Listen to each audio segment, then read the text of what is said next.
വെഞ്ഞാറമൂട് കൂട്ടക്കൊലക്കേസിൽ പ്രതിയായ മകൻ അഫാനെതിരെ ആദ്യമായി അമ്മ ഷെമി മൊഴി നൽകി. അഫാൻ കഴുത്ത് ഞെരിച്ച തല ചുമരിലിടിച്ചെന്ന് കിളിമാനൂർ SHOയ്ക്കാണ് ഷെമി മൊഴി നൽകിയത്. മുൻപ് കട്ടിലിൽ നിന്ന് വീണുവെന്നാണ് ഷെമി പറഞ്ഞിരുന്നത്. തനിക്ക് വലിയ സാമ്പത്തിക ബാധ്യതയുണ്ടായിരുന്നു. സംഭവം നടന്ന ദിവസം 50,000 രൂപയുടെ അടിയന്തര ആവശ്യമുണ്ടായി. തുടർന്ന് ബന്ധുവിന്റെ വീട്ടിൽ പോയി. അവിടെ വെച്ച് കേട്ട അധിക്ഷേപങ്ങൾ മകനെ വേദനിപ്പിച്ചുവെന്നും അതാണ് മകന്റെ പ്രവൃത്തിയിൽ കലാശിച്ചതെന്നും അമ്മ ഷെമി മൊഴിയിൽ പറയുന്നു. ആത്മഹത്യ ചെയ്യാൻ നിശ്ചയിച്ചിരുന്നതായും അതിനായി ഇളയ മകനുമൊത്ത് യൂട്യൂബിൽ വീഡിയോകൾ കണ്ടിരുന്നതായും ഷെമി വ്യക്തമാക്കി. ഷെമിയെ വെഞ്ഞാറമൂട് കുറ്റിമൂട് പ്രവർത്തിക്കുന്ന സംരക്ഷണ കേന്ദ്രത്തിലാണ് താമസിപ്പിച്ചിരിക്കുന്നത്. അതേസമയം പെരുമലയിലെ തെളിവെടുപ്പിന് സ്റ്റേഷനിലേക്ക് കൊണ്ടുപോകുകയായിരുന്ന അഫാനെ പിതാവ് അബ്ദുൾ റഹീം കണ്ടു. 4 മീറ്റർ അകലെ ജംഗ്ഷനിൽ ഗതാഗത കുരുക്കിൽ നിർത്തിയിട്ടിരുന്ന പോലീസ് ജീപ്പിലായിരുന്നു അഫാൻ. കൂട്ടക്കൊല വിവരമറിഞ്ഞ് നാട്ടിൽ തിരിച്ചെത്തിയ അബ്ദുൾ റഹീം മകനെ കാണാൻ താല്പര്യമില്ലെന്ന് മാധ്യമങ്ങളോട് പറഞ്ഞിരുന്നു.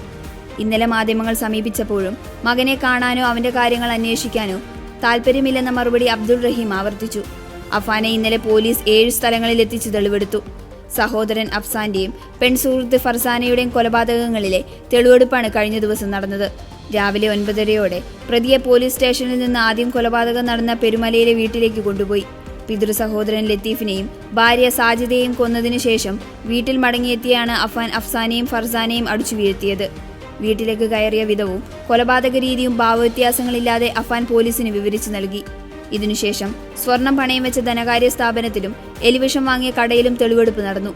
പാങ്ങോട് വെഞ്ഞാറമൂട് സ്റ്റേഷനുകളിലാണ് കൂട്ടക്കൊലപാതകത്തിലെ കേസുകൾ രജിസ്റ്റർ ചെയ്തിരിക്കുന്നത്.